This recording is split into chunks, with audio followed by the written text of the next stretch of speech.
Maithili express की शानदार प्रस्तुति।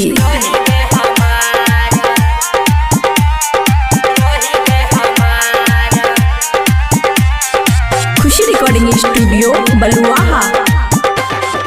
हमरे किनाला का भी होती सारी ससुरा में देखा तो भटार।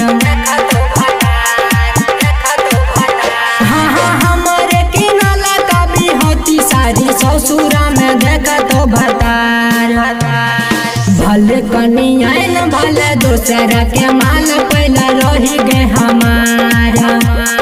भले कनिया न भले दूसरा के माल पहले रही गए हमारा।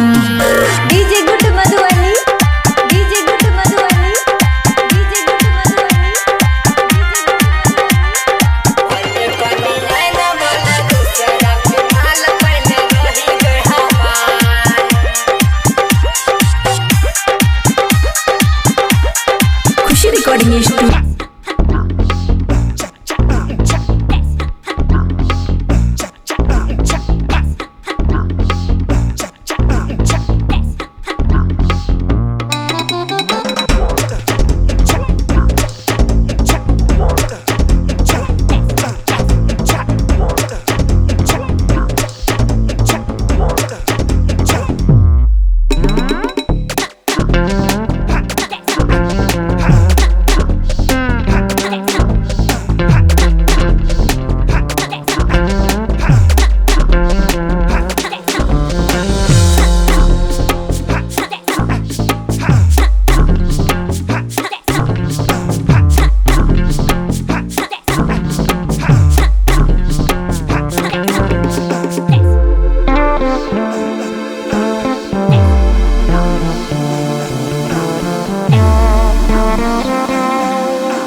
बोले याद में कर तो गए बीमार। अंक जरा हुल बीरा बोले याद में गए कर तो बीमार। भले कनिया न भले दूसरा के माल पहले रही गए हमार। भले मेहरारू भले दूसरा के माल पहले रही गए हमार। हमरे किनाला का भी होती सारी ससुरा में देखा तो भटार। भले कनिया न भले दूसरा के माल पहले रही गए हमारा।